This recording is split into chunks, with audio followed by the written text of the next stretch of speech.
미국은 세계 각 나라 사람들이 이민 와서 산 사람들로 구성된 나라입니다. 외국에서 미국으로 이민을 와서 얼마 산 동안 후에 합당한 조건을 갖추면 미국 정부에서 영주권을 부여합니다. 영주권을 취득한 지 5년이 지나면 그동안 5년간 사이에 특별한 문제가 없었다면 시민권을 취득할 수 있는 자격이 부여가 됩니다. 그래서 그때부터 시민권 신청을 할 수가 있습니다. 예, 자격이 되어서 시민권 신청을 하게 되면 미국 정부에서 이민국에서 이 사람이 미국 시민이 되기 합당한 사람인지 아닌지를 이제 테스트하는, 분별하는 그러한 시민권 시험을 치릅니다. 전쟁이 났을 때 미국을 위하여 전쟁에 참여할 의향이 있느냐, 용의가 있느냐, 뭐 이런 것부터 별의별 것을 다 미국의 국익과 배치되는 사람인지, 미국이란 나라에 유익한 사람인지를 분별하기 위해서 여러 가지를 물어봅니다. 시민권 시험을 통하여 미국 국익에 배치게 되거나 미국 사회에 해가 될 것 같은 사람은 아예 처음부터 시민으로, 미국 시민으로 받아들이지를 않습니다. 시민권을 주지 않습니다. 이처럼 이 세상의 한 나라에 시민을 받아들일 때도 그가 먼저 그 나라의 시민 되기 합당한 사람인지 아닌지를 테스트하는 시험을 보고 시민권을 부여합니다. 그렇다면 그 누군가를 하나님 나라의 시민으로 받아들일 때 하나님께서 그가 과연 하늘나라 시민으로서 합당한 자인지 아닌지 시험해 보지 않겠습니까? 오늘 본문에는 하늘나라 시민이 되기 합당한 것을 테스트하는 천국 시민권 시험 문제 3가지가 나타나 있습니다. 예수님은 하늘나라 시민이 되려면 하늘나라의 주인이시요 왕이신 예수님께 합당한 자가 되어야만 한다고 증거합니다. 누가 예수님께 합당한 자인가? 바로 예수님께 합당한 자는 천국 시민 되기에 합당한 자인데, 그 예수님께 합당한 사람의 3가지의 모습이 오늘 드러나 있습니다. 그런데 이 성경은 예수 믿으면 구원받아 하늘나라 시민이 된다고 증거합니다. 예수 믿으면 구원받습니다. 할렐루야. 이건 불변의 진리예요. 따라서 누구든지 회개하고 진정으로 예수를 믿으면 구원받아 천국 가니까, 즉 천국 시민이 되는 거니까 예수님께 그 사람은 합당한 자인 것입니다.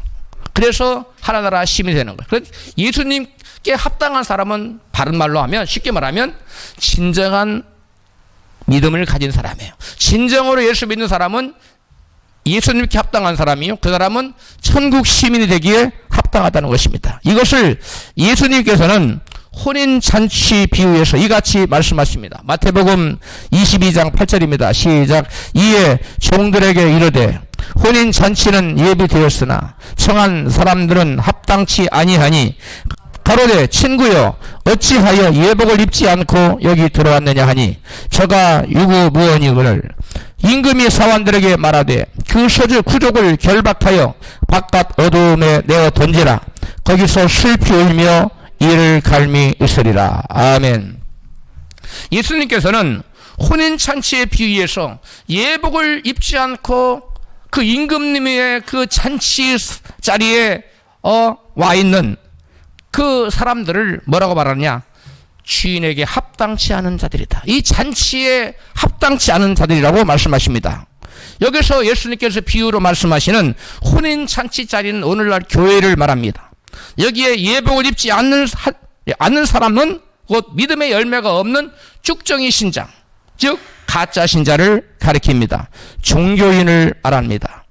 혼인잔치 자리에 초대를 받았으나 초대한 임금에게 합당치 않는 자들은 바로 믿음의 예복을 입지 않은 자들입니다. 오늘날 수많은 사람들이 예수님의 초청을 받아서 교회에 나오는데 믿음의 예복을 입지 않아 결국 하나님께 셀렉션, 초청, 선택을 받지 못하고 택함 받지 못하고 결국 버림받게 됩니다. 따라서 주님께 합당한 사람이라는 말이나 예복을 입고 있는 믿음의 사람이라는 말이나 같은 말인 것입니다. 주님께 합당한 사람은 곧 예복을 입고 있는 사람이요, 믿음의 그 예복은 믿음의 예복을 말하는 것입니다. 예수님은 본문에서 믿음의 예복을 입은 사람, 즉 주님께 합당한 사람의 세 가지 모습을 증거하십니다. 가장 먼저 주님께 합당한 사람의 첫 번째 모습은 본문 마태복음 10장 32절에서 33절에 나타납니다. 같이 읽습니다.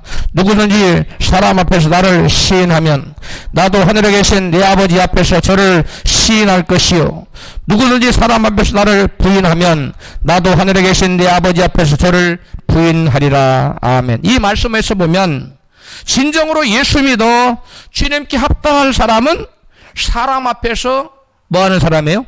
예수님을 시인하는 사람입니다. 예수님께서 말씀하신 시인이라는 단어의 헬라어 원어는 호몰로게오라는 법정 용어입니다. 재판정에서 쓰는 용어예요. 호몰로게오는 공개적으로 고백하는 겁니다. 사실을 진술하는 것입니다.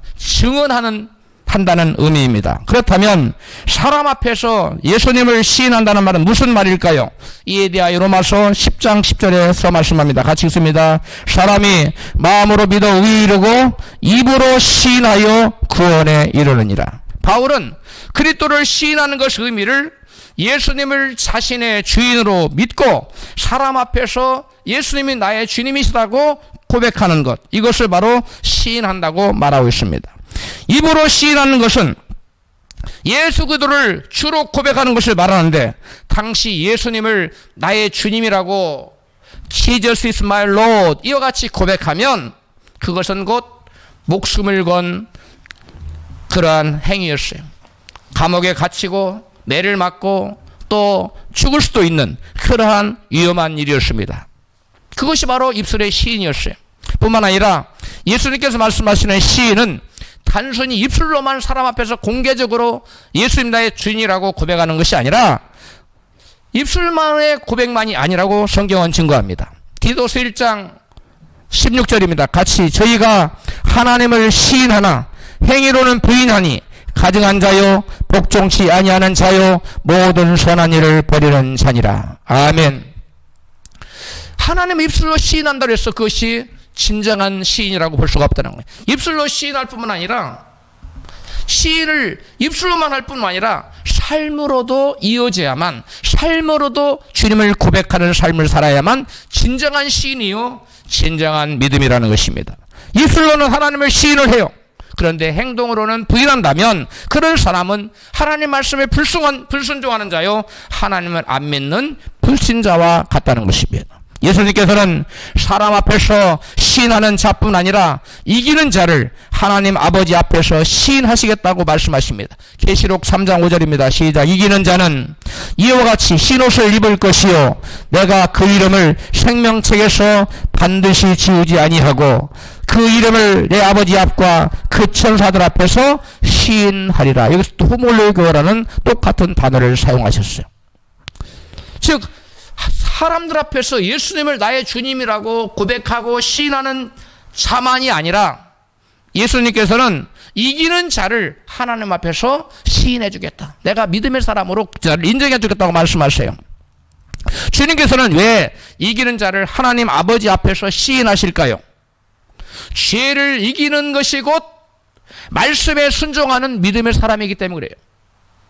죄를 이긴다는 것은 곧 말씀에 순종한다는 거예요. 말씀에 순종한다는 것은 다른 말로 뭐예요? 믿음이라는 말이에요. 그래서 이기는 자는 믿음의 사람이에요. 그래서 믿음의 사람을 향해서 하나님 아버지 앞에서 예수님은 바로 저자가 나를 믿는 자였다고 시인해 주겠다는 거예요. 인정해 주겠다는 겁니다. 요한일서 5장 4절에 대저 하나님께로서 난 자마다 세상을 이기느니라. 세상을 이긴 이김은 이것이니 우리의 믿음이니라. 아멘. 세상을 이기는 사람은 무엇 때문에 그 사람이 세상을 이겼다고요? 믿음을 가지고. 그래서 이기는 자를 하나님께서 믿음의 사람이기 때문에 아버지 하나님 앞에서 예수님께서 시인해 주겠다는 거예요. 저자는 나를 생전에 믿었던 자입니다 라고 예수님께서 아버지 하나님 앞에서 그 하늘의 법정에서 재판 속에서 예수님께서 우리를 그런 순종하는 자들, 믿음으로 세상을 이긴 자들, 그런 자들을 시인해 주겠다고 말씀하신 것입니다. 이기는 자는 말씀에 순종하며 사는 진정한 믿음의 사람이기 때문에 하나님의 나라를 차지하기에 합당한 사람인 것입니다. 계시록 21장 7절입니다. 이기는 자는 이것들을 유업으로 얻으리라. 나는 저희 하나님이 되고 그는 내 아들이 되리라. 아멘. 이기는 자는 말씀에 순종하는 자요, 곧 말씀을 순종하는 자는 믿음의 사람이기 때문에 믿음의 사람을 하나님은 바로 하나님 아버지 앞에서 저자가 세상에 나를 믿는 자였다고 고백해 주신다는 거, 인정해 주시겠어, 시인해 주시겠다는 거. 주 예수님께서는 하나님의 나라를 차지하기에 합당한 자들을 이같이 증거하십니다. 마태복음 21장 43절입니다. 그러므로 내가 너희에게 이르노니 하나님의 나라를 너희는 빼앗기고 그 나라에 열매 맺는 백성이 받으리라. 누가 하나님의 나라를 차지한다고요? 그 나라에 열매 맺는 자들, 즉 죄와 싸워서 이기고 말씀에 순종하는 열매를 맺는 사람들이, 열매를 맺는 삶을 사는 사람들이 하나님 나라에, 그 하나나라를 차지하는 열매 맺는 백성이 바로 하늘나라를 차지하게 된다는, 하늘나라를 그 사람들이 받는다는 거예요. 그런 사람들이 바로 예수님께 합당한 자들이며 하나님 나라를 차지하기에 합당한 사람들인 것입니다. 그 나라의 백성이 맺게 되는 열매는 그럼 어떤 것들일까요? 세례요한은 마태복음 3장 10절에서 좋은 열매라고 말하고 있어요. 또 예수님 마태복음 7장 19절에서 아름다운 열매라고 말하고 있습니다. 그 다음에 사도 바울은 로마서 6장 22절에 거룩함에 이르는 열매라고 말합니다. 또 바울은 에베소 5장 9절에 빛의 열매라고 말하고 있고, 또 고린도후서 9장 10절에서 의의 열매라고 말하고 있습니다. 또 갈라디아서 5장 22절에서는 성령의 열매를 말하고 있습니다. 이와 같은 열매들이 바로 하나님 나라를 차지하기 합당한 자들이 맺을 열매들이에요. 이러한 열매를 맺은 자들은 바로 세상을 이기는 자들이요, 말씀에 순종하여 선 자들이요, 바로 이런 사람들이 하늘나라를 받기에 합당한 그러한 믿음의 사람이라는 것이, 할렐루야. 반면에 죄와 싸워서 죄에게 져서 불순종의 열매를 맺는 자들은 하나님 나라에 합당치 않는 사람들입니다. 마태복음 7장 19절에 아름다운 열매를 맺지 못하는 나무마다 지켜 불에 던지오니라. 그 아름다운 열매를 맺죠. 이 믿음의 열매인데, 이 믿음의 열매, 좋은 열매, 빛의 열매, 성령의 열매, 여러 가지로 표현되고 있죠. 이런 열매들을, 아름다운 열매를 맺지 못한 자들은 나무마다 찍혀서 다 불에 던진다고 말씀하고 있어요. 23절. 그때 내가 예수께서 저에게 밝히 말하되, 여기서 밝히 말하되, 이 말하되가 헬라 원어로 호몰로 게오예요. 밝히 증거하기를 내가 너희를 도무지 알지 못하니 불법을 행하는 자들아 내게서 떠나가라 하리라. 여기서 불법을 행하는 자들은 생각으로는 예수를 믿었어요. 마음속으로는 예수를 믿었어요. 관념적으로는 예수를 믿었습니다. 그러나 삶으로는 예수를 부인했어요. 실제로 삶을 사는 동안에는 아름다운 열매를 맺지 못했어요. 믿음의 열매가 나타나지 않았어요. 그런 사람들을 가리켜서 예수님은 불법을 행하는 자라고 말합니다. 그런 자들을 예수님이 너희들 내게서 떠나가라고 말씀합니다. 이들은 입술로는 예수님을 시인했습니다. 입술로는 하나님을 시인했어요. 그러나 행위로는 예수님을 부인한 사람들로서 예수님께도 합당치 않고 하나님 나라에도 합당치 못한 사람들입니다. 죄를 지으며 불순종하며 산 사람들은 예수님께 합당치 않은 사람들로서 하나님의 나라를 유업으로 받지 못한다고 성경은 분명히 말씀합니다. 고린도전서 6장 9절입니다. 같이 읽습니다.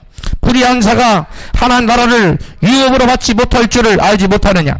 미혹을 받지 말라. 음란하는 자나 우상 숭배하는 자나 간음하는 자나 탐색하는 자나 남색하는 자나 도적이나 탐남하거나 하는 자나 술 취하는 자나 후욕하는 자나 토색하는 자들은 하나님 나라를 유업으로 받지 못하리라. 이 사람들은 의의 열매를 맺지 못하잖아. 이 죄 열매를 맺고 있잖아요. 사망 열매를 맺고 있잖아요. 이런 사람은 하나님 나라 유업을 받지 못한다는 거예요. 왜?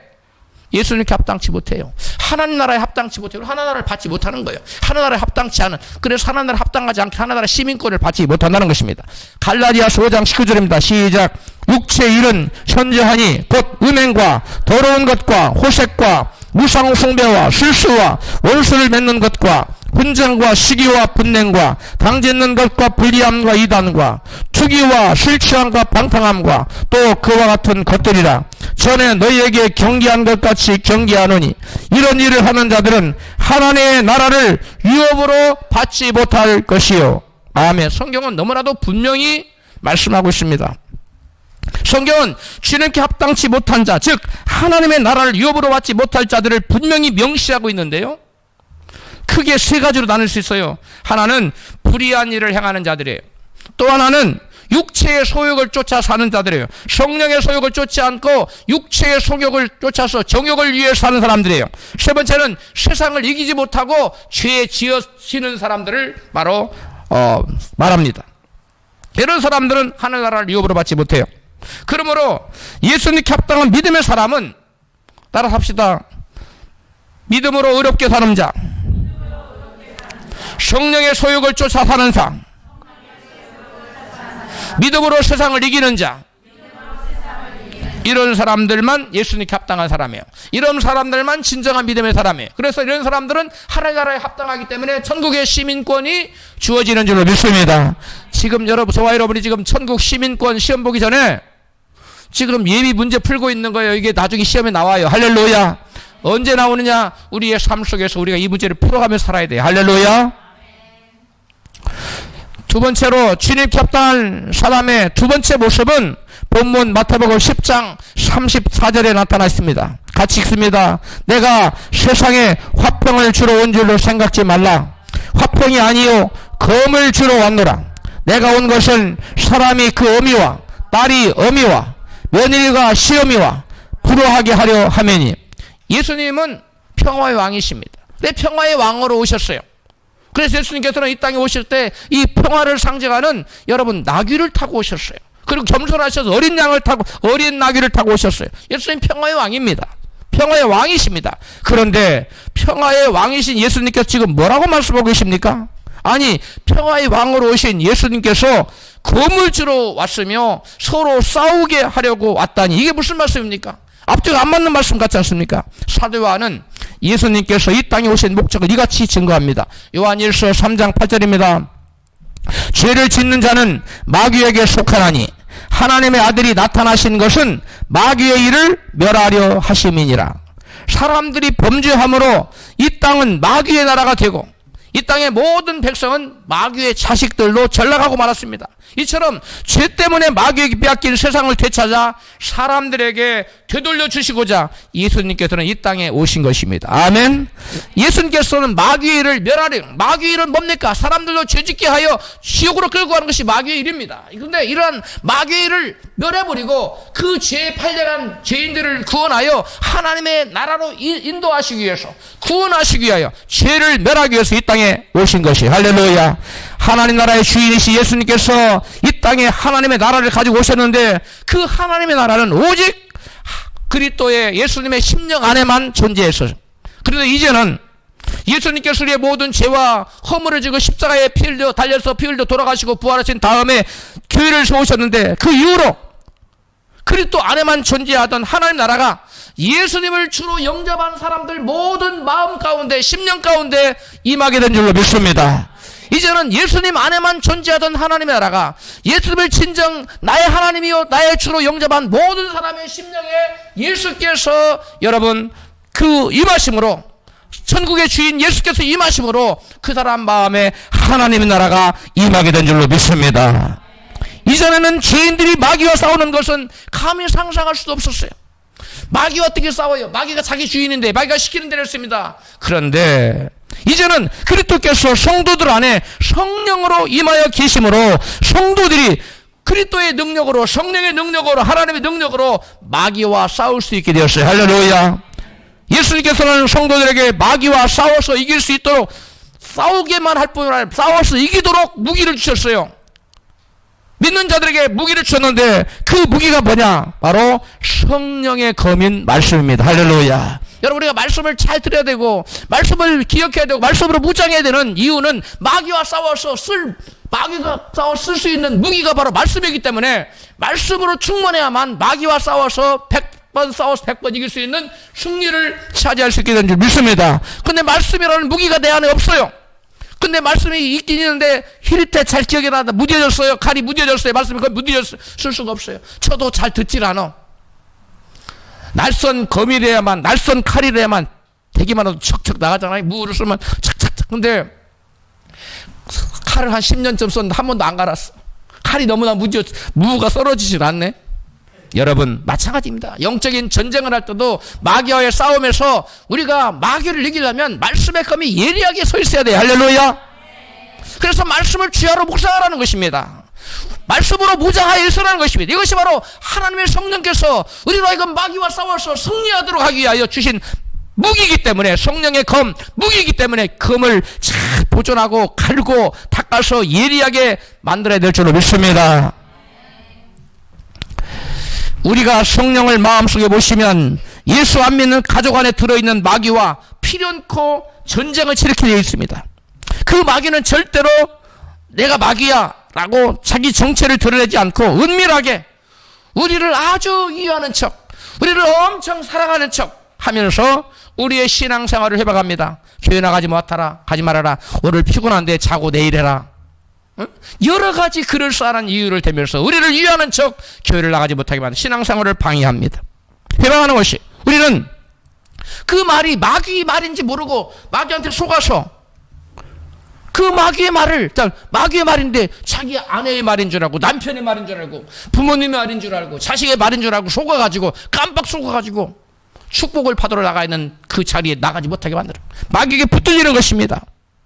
여러분, 그런 것은 결국은 마귀가 왜 그래요?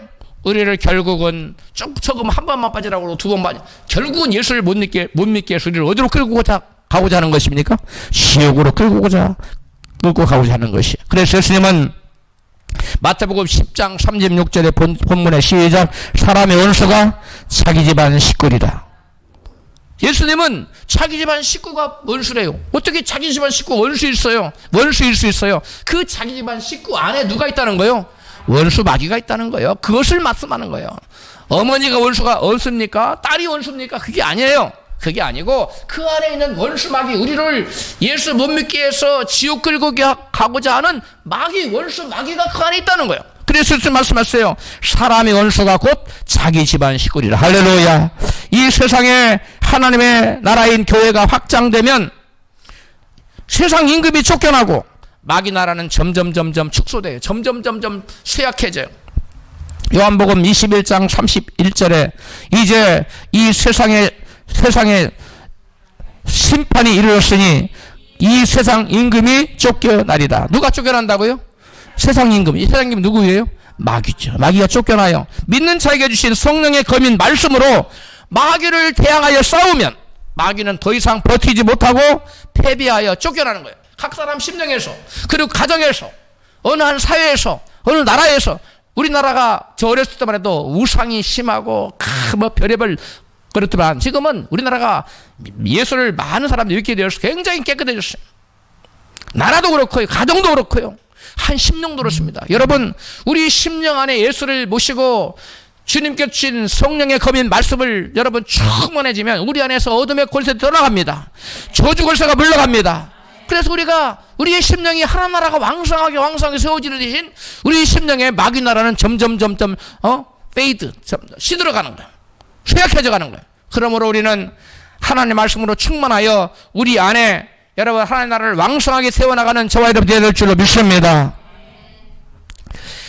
우리는 주님께서 주신 성령의 검으로, 말씀의 검으로 우리 가족 안에 있는 마귀와 싸워서 가족 안에 있는 마귀를 완전히 쫓아내야만 가족의 하나님의 나라가 왕성히 세워질 줄로 믿습니다. 교회 못 가게 막는 배우자나 부모나 자식들의 말을 듣는 것은 가족을 사랑하는 것입니까? 그것은 가족을 사랑하는 것이 아니라 가족과 다 같이 죽자는 얘기예요. 그런 건 분연히 여러분 대적해야 됩니다. 따라서 합시다. 마귀를 대적하라. 그리하면 너희를 피하리라. 마귀를 대적해야 돼요. 마귀가 여러분 우리를 위한답시고 하는 말에 여러분 한번 그렇게 해볼까? 그 사람 마음 상하지 않기 위해서 그렇게 하면 결국 같이 죽는 것입니다. 우리가 성령의 검인 말씀으로 가족 안에 마귀와 싸울 때 마귀 나라는 점점 축소되고 하나님 나라는 점점 확대되어져 나가는 것입니다. 베드로가 주는 그리스도시요 살아계신 하나님의 아들이시니다 이러한 신앙 고백을 하자 예수께서 너무 기뻐하신 다음에 그 베드로의 고백 위에 교회를 세우실 것을 이같이 말씀하셨어요. 마태복음 16장 18절입니다. 시작. 너는 베드로라 내가 이 반석 위에 내 교회를 세우리니 음부의 권세가 이기지 못하리다. 이게 이번엔 음부의 권세가 이기지 못하리다. 이 말이 무슨 말인지 쉽지 않지요? 영어로 이렇게 됐어요. NIV 성경 And the gates of Hades will not overcome it 이렇게 나와 있어요. 이게 무슨 말이냐? 이제 그리스도께서 가지고 오신 하나님 나라가 확장되는 과정에서 하늘의 권세와 지옥의 권세가 불가피하게 맞닥뜨릴 수밖에 없다는 거예요. 충돌할 수밖에 없다는 거예요. 이 땅에 주님 몸된 교회가 성령의 검인 말씀으로 마귀를 물리치면 지옥의 문들이 버티지 못한다는 거예요. 지옥의 문들이 버티지 못한다. 이게 무슨 말이냐? 옛날에 어느 한 나라가 다른 나라의 성을 공격할 때의 모습을 염두에 두고 기록한 말씀이에요. 즉 어느 한 나라의 성문이 열리면 성이 함락당하는 건 시간 문제입니다. 그러니까 공격을 당하는 나라의 나라 사람들은 어떻게 하든지 성문이 안 열리게 하려고 필사적으로 여러분 성을 지키려고 하지 않습니까? 성문이 열리지 않도록. 성문 열리면 끝나는 거예요. 적군이 다 몰려들어와서 전쟁 끝나는 겁니다. 그래서 성문을 열어주지 않으려고 발버둥을 치면서 버팁니다. 그런데 여기 보니까 지옥의 문, the gates of Hades, 즉 지옥의 문들이 will not overcome, 그것을 극복하지 못한다는 거예요. 쳐들어온 사람들을 극복하지 못하고 지옥의 문들이, 게이트들이 다 열린다는 거예요. 할렐루야. 그것을 말하는 거예요. 우리가 말씀의 검으로 마귀를 막 쑤셔대면 성문이 열리듯이 지옥의 문이 다 열려져서 저와 여러분의 안에 있는 우리 자녀들, 우리 부모님 안에 있는 어둠의 권세들, 지옥 권세들이 다 쫓겨난다는 거예요. 성문을 열어 제끼고 항복하고 다 잡아댔어요. 우리 도망칠게요. 그 성을 비워두고 다 도망친다는 거예요. 할렐루야. 그래서 우리 한 사람 한 사람을 성경은 뭘로 말하고 있느냐? 성으로 말하고 있어요. 성. 성에는 누가 있어요? 군주가 있잖아요. 성 안에 누가 있어요? 군주. 그리고 우리가 예수 안 믿을 때는 우리 성 안에 군주가 누구였어요? 마귀예요. 예수를 믿으면 마귀가 성을 지키지 못하고 문을 열고 항복하고 도망가. 그리고 새로운 성주를 누구를 모시게 되는 거예요? 예수님을 내 인생의 새 주인으로 모시게 되는 거예요. 할렐루야. 바로 그 얘기예요. 우리가 예수를 믿고 하나님 주신 말씀의 검으로 마귀를 물질려서 계속 공격하면, 마귀를 대적하면 마귀는 그 성문을 지키지 못하고 문을 열어 제끼고 항복하고 걸음아 날 살리라고 다 도망친다는 거예요. 할렐루야. 그때 우리 안에 하나님의 도성이 건설된다. 하나님의 나라가 임하고 하나님 나라가 세워진다는 거예요. 할렐루야. 마찬가지로 이제 마귀 나라는 신자들의 계속적인 공격을 받고 버티지 못하고 그 문들을 열고 항복하게 된다는 뜻입니다. 그러나 신자가 마귀에게 속아서 마귀와 싸울 생각조차도 안 하면 그 가족에게는, 그 가정에는 영원토록 하나님 나라가 임한다, 임하지 않는다. 그 나라는 하나님의 나라가 임하지 않습니다. 부모님 비율을 맞추기 위해서, 자식들의 비율을 맞추기 위해서, 남편 또는 아내의 비율을 맞추기 위해서 영적인 전쟁을 하지 않고 전쟁을 회피해. 그러면 절대로 그 가정에는 하나님 나라가 임하지 않아요. 아무리 기도를, 목사님 40일치를 10번 하면 되지 않을까요? 가족들 비율을 맞추면서 안 됩니다. 40일 금식 안 하고 하루 금식을 안 해도 가족과 맞닥뜨려 싸우는 그 가정에 하나님 나라가 임합니다. 할렐루야. 그런데 하나님 나라를 가족들에게 전파하지 않아. 그리고 금식만 해. 복음을 전하지 않고. 그게 말씀의 검으로 복음을 전한 것은 그 안에 있는 마귀를 찌르는 것인데, 대적하는 것인데, 그건 안 해. 그리고 기도만 해. 그 가정에는 절대로 하나님 나라가 임하지 않습니다. 비록 부딪힘이 있을지라도, 가족과의 충돌이 있을지라도, 가족들의 마음이 상할지라도 반드시 복음의 나팔을 불고 말씀의 검으로 자식 안에 있는, 부모 안에 있는 마귀를 찔릴 때, 대적할 때 그 가정에 있는 원수악한 마귀를 물러가고 그 가정에 하나님 나라가 세워진다는 사실을 믿으시기를 축복합니다. 여러분, 가족 중에 누군가가 예수를 믿으면 아비와 아들, 그리고 어미와 딸 사이에 원수처럼 분쟁이 일어날 수밖에 없다는 거예요. 진정으로 예수를 믿으면. 근정으로 예수를 진정으로 안 믿어, 종교적으로 믿어, 그러면 복음을 전하지 않지요. 그러니까 싸울 일이 없어요. 교육하라면 가지 말라고, 아 그래 안 갈게. 비율을 맞춰. 그러니까 전쟁이 일어나지 않지요. 전쟁이 일어나지 않는 것까지는 좋은데 하나님 나라가 임하지 않나. 계속도록 그 가정에는 마귀 나라가 여러분 존속한다는 거예요. 그럼 우리는 마귀와 싸워야 될 줄로 믿습니다. 그래서 우리가 찬송할 때 마귀들과 싸울지라 죄악 벗은 형제요 찬양하잖아요. 그 마귀와 싸우라는 거예요. 한 가정에 누군가가 예수를 믿게 되면 그 가정의 나머지 식구들과 뭐가 시작돼요? 영적 전쟁이 시작된다는 거예요. 예수를 믿는 사람은 하나님 나라의 군사요. 나머지 집안 식구, 예수 안 믿는 식구들은 마귀 나라 군사가 되어서 원수처럼 처절한 싸움이 펼쳐진다는 거예요. 그래서 예수님께서는 믿는 자들에게 성령의 검을 주셔서 불신 식구들 앞에 마귀의 세력을 멸하시고자 하는 것이에요. 뭘 주셔서? 성령의 검을 주셔서. 그래서 우리가 말씀을 자녀들에게 들이대야 되고 부모에게 말씀을 들이대야 되고 계속 말씀을 듣든지 아니 듣든지 때를 얻든지 못 얻든지 계속 말씀을 전하라는 거예요. 할렐루야. 그런데 믿는 자들이 주님보다 가족을 더 사랑하여 가정의 화목을 위한답시고 영적 전쟁을 회피하면 어떻게 될까요?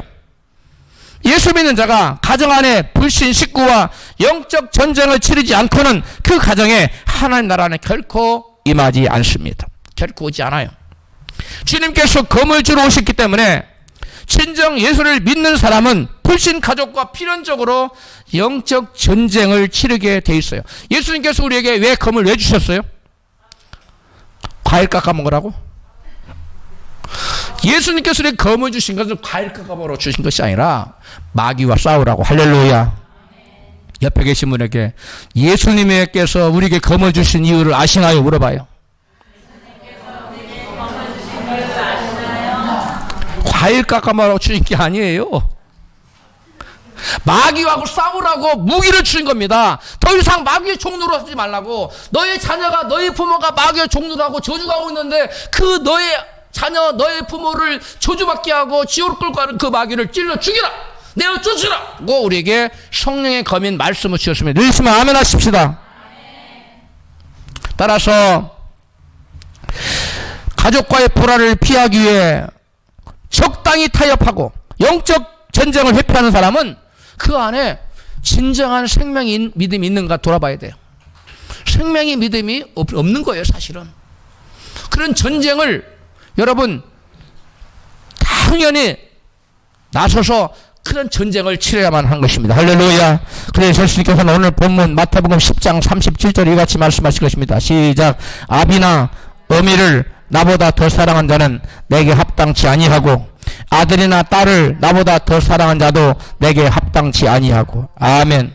부모나 자식을 주님보다 더 사랑한 사람은 하나님보다 가족의 마음을 더 편하게 해주려고 복음을 전하는 것을 꺼려합니다.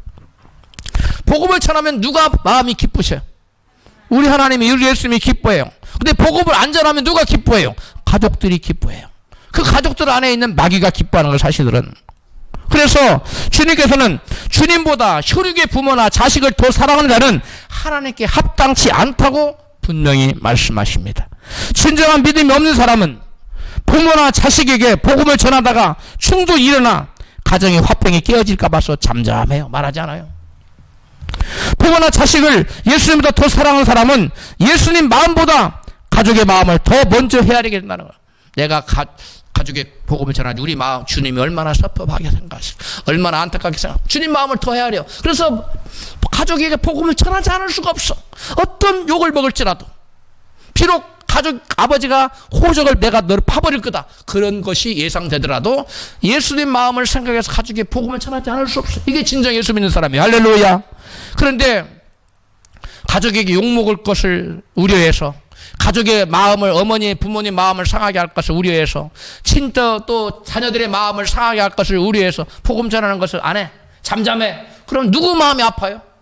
예수님 마음이 아픈 거예요. 이거는 주님 마음보다 누구의 마음을 더 먼저 헤아리는 거예요? 가족의 마음을 먼저 헤아리는 거예요. 여러분 가족이 먼저 마음을 주님 마음보다 더 먼저 헤아리는 거예요. 누구를 더 사랑한다는 거예요? 가족을 더 사랑한다는 거예요. 이런 사람은 예수님께 합당한 사람이 아니에요. 예수님께 합당한 사람은 가족의 마음보다 주님 마음을 먼저 헤아리고 가족이 어떻게 생각하든 그 주님의 말씀을 증거한다는 거. 할렐루야. 사랑하는 성도 여러분, 여러분은 과연 누구를 더 사랑하십니까? 여러분 과연 먼저 누구의 마음을 먼저 해야 됩니까? 주님의 마음을 먼저 해야 됩니까? 아니면 가족의 마음을 먼저 해야 됩니까? 주님을 더 사랑하십니까? 아니면 가족을 더 사랑하십니까? 여기에 대한 분명한 여러분의 대답이 예수님께 합당한 사람이냐 아니냐를 결정짓는 것이고, 이 사람이 하나님 나라에 합당한 사람이냐 아니냐를 결정짓는 것입니다. 예수님보다 부모나 자식을 더 사랑한 사람은 주님께 합당치 않는 사람으로서 진정으로 예수를 믿는 자가 아닙니다. 부모나 자식을 예수님보다 앞세우고 더 우선시하고 더 사랑하는 사람은 믿는 자가 아니라 성경은 이런 사람을 우상 숭배자라고 말하고 있어요. 예수님보다 더 사랑하는 그 무엇을 가진 사람을 우상 숭배자라고 말해요. 이런 사람들은 예수님 말씀처럼 하나님 나라의 주인 되신 예수님께 합당치 않은 자요, 하나님 나라에 합당치 않은 사람입니다. 그러므로 하나님 나라에 합당한 사람은 혈육의 부모나 자식보다 예수님을 더욱 우선시하고 더욱 사랑하는 사람입니다. 그러한 자들이 되시기를 축복합니다. 마지막으로 주님께 합당한 사람의 세 번째 모습은 본문 마태복음 10장 38절에 나타납니다. 같이 읽습니다. 또 자기 십자가를 지고 나를 쫓지 않는 자도 내게 합당치 아니하니라. 아멘. 예수님께서는 제자의 길이 어떤 길인지, 천국 시민이 되기 합당한 자들이 어떤 길인지를 분명히 말씀하세요. 예수님은 흐릿하게 아니면 모호하게 알기 어렵게 이렇게 말씀하지 않아요. 예수님은 분명합니다. 항상 사람들이 말을 돌리지요. 우리 주님 말을 돌리지 않습니다. 예수님은 직선적입니다. 예수님 말씀하세요. 마태복음 16장 24절 시작. 아무든지 나를 따라오려거든 자기를 부인하고 자기 십자가를 지고 나를 따를 것이니라. 즉 제자의 길이 세 가지처럼 보이죠. 첫 번째 뭐예요? 자기를 부인하라. 두 번째 뭐예요? 자기 십자가를 지라. 세 번째 뭐예요? 나를 따를 것이라. 이 세 가지처럼 보여요. 그런데 한 가지예요. 한 가지 내용을 예수님은 세 가지로 다르게 설명해 놓은 거예요. 여러분, 자기를 부인하지 않고 자기 십자가를 질 수 있습니까? 없습니다. 자기 십자가를 지지 않는 사람이 주님의 발자취를 주님을 따르는 자들입니까? 그거 아닙니다. 같은 얘기예요. 자기를 부인한 사람은요, 주님을 따르게 돼 있을 거예요. 자기를 부인한 사람은 자기 십자가를 지게 돼. 자기 십자가를 지는 사람은 여러분 주님을 따르는 자들입니다. 할렐루야. 그렇다면 예수께서 말씀하신 자기 십자가는 무엇을 의미하는 것일까요? 자기 십자가는 다른 말로 말하면 자기 부인하는 거예요. 나의 입장을 먼저 고려하지 않는 거예요. 누구 입장을 먼저 고려해요? 예수님의 입장을 먼저 고려해요. 자기 자녀나 자기 부모님 그들의 마음이 상할까 이런 걸 먼저 고려하는 게 아니에요. 자기를 부인하는 사람은 먼저 누구의 입장 고려해요? 주님의 입장이에요. 깨달았으면 아멘 합시다. 여러분 누구의 입장을 먼저 고려합니까? 주님의 입장을 먼저 고려합니까? 그 사람은 자기를 부인한 사람이에요. 이 사람은 자기 십자가 진 사람입니다. 당장 성질이 난폭한 남편에게 복음질해 싸대기를 한 대 맞을 수 있어요. 이게 자기 십자가예요. 자기를 부인해야만 뺨을 맞을 것을 각오하고 남편에게 복음을 전할 수 있는 겁니다. 여러분, 그 자기를 부인하지 않으면 자기 십자가를 절대 질 수 없고 주님을 따를 수 없어요. 이건 주님 입장을 고려하지 않는 사람이에요. 자기 입장만 고려하는 사람. 이 사람은 주님께 합당치 않은 사람이에요. 이 사람은 하늘나라에도 합당치 않은 사람이에요. 여러분, 자기 십자가는 십자가에서 피 흘려 돌아가신 예수님과 함께 내가 죽는 거예요. 이게 자기 십자가예요. 예수 십자가 달려 돌아가실 때 그 십자가에 내가 같이 죽는 것, 그리스도 부활하실 때 내가 같이 부활하는 것, 이것이 자기 십자가를 지는 사람입니다. 할렐루야. 그래서 바울은 말했지요. 갈라디아서에서 이제는 내가 산 것이 아니라 내 안에 그리스도께서 사신 것이요. 이제 내가 사는 것은 내 안에께서 그리스도께서 사신 것이. 할렐루야. 내가 없어졌어. 나는 죽었어요. 내 안에 누가 주인 되어 사는 거예요? 그리스도께서. 예수님 내 인생의 주인 되어 사는 거예요. 이것이 바로 믿음의 사람이에요. 근데 내가 안 죽어. 자기 십자가를 안 졌어. 자기가 안 죽었어요. 여전히 자기가 주인이에요. 예수님이 주인으로 설 자리가 없어요. 이런 사람은 여러분 자기 십자가를 질 수 없어요. 지지 않는 사람이에요. 자기 십자가를 진 사람은 자기를 부인하고 자기를 십자가에 주님과 함께 죽인 사람이에요. 할렐루야. 본 해퍼는 나치에 대항하여 항거하다가 순교한 독일의 유명한 신학자입니다. 주님께서 나를 따르라고 부르신 것은 나와 함께 죽자고 초청하신 것이다. 주님이 저와 여러분 부르셨습니다. 이 잔치자리에 부르셨어요. 그런데 이 잔치자리에 부른 사람들 다 주님이 뭐한 사람이에요? 초청한 사람이에요. 뭐한 사람이라고요? 초청한 사람이에요. 이 초청한 사람들 중에 주님과 함께 죽는 사람, 자기 십자가를 지는 사람, 이 사람을 주는 믿음의 사람을 인정하고 주님께 합당한 자로 여기고 이 사람들만 나중에 택하세요. 그래서 주님 말씀하셨어요. 청함을 받은 자는 많되 택함 받은 자는 적다. 택함 받은 자는 어마어마한 것입니다. 청함 받은 사람, 제가 택함 받은 사람이라고 그랬어요. 네, 청함 받은 사람 어마어마하게 많아요. 그런데 그 청함 받은 사람 중에 자기를 부인하고 자기 십자가를 지고 자기를 죽이는 사람, 그리고 주님 팔자취를 쫓는 사람, 이 사람들만이 여러분 천국 시민권 시험에 합격해서 택함 받아요. 나중에 셀렉션 돼요. 그래서 이 사람들이 천국 주님께 합당한 자요, 하늘나라에 합당한 자로서 인정받아서 영원한 하늘나라의 시민이 되는 줄로 믿습니다. 여기에 계신 모든 분들이 이 천국 시민권 시험에 반드시 합격하시기를 주님으로 축복합니다. 저보다 먼저 천국 시민권 시험 합격해서 먼저 손가락 친 사람은 저한테 이렇게, 목사님 시민권 합격했어요, 저한테 보여주세요. 하늘나라에서 제가 영안을 열고 볼 테니까. 하은이는 아멘 안 해도 돼. 하면 하은이 나보다 먼저 갈 일이 없을 것 같아. 성경은 아무렇게나 살아도 마음으로 믿기만 하면 구원받는다. 습관적인 죄를 짓고 계속 짓고 살아도 하나님 받아주신다. 거짓말하고 욕심부리고 싸우고 살아도 구원받는 아무런 문제가 없다. 성경 그 어디에도 이런 말씀이 결코 나타나지 않습니다. 성경 뭐라고 말씀하냐? 자기를 부인하고 자기 십자가를 지고 주님을 따라야만 구원받는다고 주님은 분명하게 여러 차례에 걸쳐서 반복적으로 말씀하셨어요. 할렐루야. 자기를 부인하십시오. 자기 십자가를 지고 나를 그리스도와 함께 십자가에 죽이십시오. 나 옛사람을 죽여야 돼요. 나 옛사람 누구냐? 나 자신을 위해 사는 사람이에요. 정욕을 위해 사는 사람이에요. 주님보다 세상을 더 사랑하며 사는 사람이에요. 남편과 아내를, 자식들을, 부모들을 주님보다 더 사랑하며 사는 사람, 이 옛사람, 이 사람은 십자가에 못 박아 죽여야 돼. 이 사람들만 시험인 천국 시민권 시험에 합격해서 주님이 너는 내게 합당한 자다, 너는 나와 함께 영원한 하늘나라에 들어가자, 이렇게 여러분 합격 통지서를 줄 줄로 믿습니다. 십자가 복음은 우리의 죄를 용서하시는 복음이지만 거기서 끝나는 것이 아닙니다. 십자가 복음에는 능력이 있습니다. 십자가 복음에는 우리로 하여금 십자가를 지게 하는 은혜를 베풀어 주시고, 또 십자가를 지는 사람에게는 삶의 변화가 나타나게 하시고, 또 십자가를 지는 사람에게는 거룩한 삶을 살게 하는 하나님의 은혜를, 능력을 부어주십니다. 할렐루야. 여러분, 십자가가 짐같이 보이죠? 아니에요. 십자가 세상 사람들에게는 십자가의 도가 세상 사람 미련하게 보이나, 믿는 우리들에게는 하나님의 뭐라고 그랬습니까? 능력이라고 그랬어요. 할렐루야. 하늘나라는 말에 있지 않고 능력이 있다고 했는데, 여러분 이 능력은 바로 십자가 지는 능력을 말하는 거예요. 이 능력은 다른 것이 아니라 바로 자기를 부인하는 능력을 말하는 거예요. 이 능력은 바로 나 옛사람을 죽이고 죄를 이기고 바로 승리하는 그런 능력을 말하는 것입니다. 한강을 가르는 능력을 말하는 게 아니에요. 할렐루야. 죄를 이기는 능력을 받으시기를 주로 축복합니다. 17세기 영향력 있던 목회자 사무엘 리더포트는 이런 고백을 했습니다. 그리스도의 십자가는 내가 재본 심 중에서 가장 달콤한 심이다. 그것은 마치 새에 달린 날개와 같고 배에 달려있는 돛과 같아서 나를 내 인생의 목적지에 이르게 한다. 할렐루야.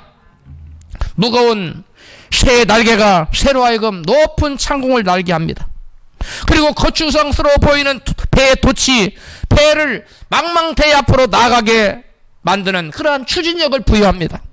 여러분, 새가 날개가 없다면, 무겁다고 새가 날개를 잘라버리면 새는 날지 못해요. 배가 여러분 그 돛대가 거추장스럽다고 없애버리면 배는 망망대해를 여러분 항해할 수 없습니다. 마찬가지로 우리가 그리스도의 십자가에 못 박힌 자로 살아갈 때 우리는 믿음의 날개를 달고 드높은 창공을 훨훨 나는 위대한 인생을 살 수 있을 줄로 믿습니다. 성경 우리에게 은혜를 주신 것은 그리스도를 위하여 고난의 십자가를 지게 하기 위함이라고 말씀합니다. 빌립보서 1장 29절입니다. 그리스도를 위하여 너희에게 은혜를 주신 것은 다만 그를 믿을 뿐 아니라 또한 그를 위하여 고난도 받게 하려 함이니라. 무슨 말이에요? 십자가에 자기 십자가를 지고 고난도 함께 받게 우리에게 은혜를 주셨다는 거예요. 오늘 많은 사람들이 생각하기를, 은혜는 죄를 지어도 괜찮은, 죄를 덮어버리는 면죄 부점으로 여기는 경향이 아주 많습니다. 은혜는 그런 것이 아닙니다. 은혜는 말씀에 순종하여 살라고 부여하신 하나님의 능력입니다. 할렐루야. 내가 은혜 받았습니다. 아무리 말해도 말씀에 순종하지 않아. 자기 하고 싶은 대로 살아. 그 사람 은혜 받은 사람이 아니에요. 아닙니다. 은혜는 왜 주셨느냐? 자기를 부인하고 십자가를 지고 자기에게 주어진 사명 감당하라고 주신 능력이 은혜예요. 할렐루야. 근데 은혜를 받았다고 말은 해. 근데 십자가는 안 져. 십자가 그거요, 이 집사님에게 지게 하세요. 십자가 그거요, 김권찰님에게 지게 하세요. 나에게는 영광을 주세요. 이렇게 말하는 사람은 은혜 받은 사람 아니에요. 은혜 받은 사람은 십자가를 스스로 지려고 하는 사람이에요. 할렐루야. 십자가 없는 기독교는 여러분 가짜입니다. 거기에는 생명이 없습니다. 따라서 그리스도 몸된 교회를 위하여 사명의 십자가를 지지 않는 사람은 예수님께도 합당치 않고 하나님 나라에도 합당치 않은 사람이에요. 그래서 바울은 그리스도의 몸된 교회를 위하여 사명의 십자가를 지고 고난받는 것을 기뻐합니다. 골로새서 1장 24절에 같이 읽습니다. 내가 이제 너희를 위하여 받는 괴로움을 기뻐하면서 그리스도의 남은 고난을 그의 몸된 교회를 위하여 내 육체에 채우고 있노라. 아멘. 그러므로 하나님 나라에 합당한 자는 주님 몸된 교회를 위해 기꺼이 자기 십자가를 지고 고난을 받고자 하는 자입니다. 즉 주님의 교회를 위해 자기 십자가를 짊어진 사람만이 알곡 성도요 하나님 나라에 진정으로 합당한 자라는 거예요. 할렐루야. 이런 사람이 진정 예수님께 합당한 사람이에요. 그러므로 그리스도의 몸된 교회를 위해 자기 십자가를 버리고 사명 감당하지 않고 하나님 나라에 들어갈 사람은 이 세상에 한 사람도 없어요. 반드시 자기 십자가를 지고 여러분 주님의 발자취를 쫓는 사람, 주님을 따르는 자만이 여러분 하나님 나라에 들어갈 수 있다는 거예요. 그래서 예수께서는 누가복음 9장 62절에 시작, 예수께서 이르시되 손에 징기를 잡고 뒤를 돌아보는 자는 하나님 나라에 합당치 아니하니라 하시니라. 이렇게 말씀하셨어요. 말씀을 정리합니다. 주님께 합당한 사람은 진정으로 주님을 믿는 사람입니다. 그 믿음은 세 가지 행동으로 표출됩니다. 주님께 합당한 사람은 사람 앞에서 예수님 부인하지 않고 시인하고 증거하는 사람이에요. 또 두 번째, 주님께 합당한 사람은 가족보다 주님을 더 사랑하여 가족과 영적 전쟁을 피하지 않는 사람이에요. 복음의 말씀으로 성령의 검으로 가족 안에 있는 마귀를 탁 찌르는 사람입니다. 그 다음 마지막으로 주님께 합당한 사람은 자기를 부인하고 고난에 자기 십자가를 지고 주님의 발자취를 따르는 사람입니다. 사랑 앞에서 주님을 시인하고 가족보다 주님을 더 사랑하고 자기 십자가를 지심으로 주님께 합당한 사람이 되시기를 주님의 이름으로 축원합니다.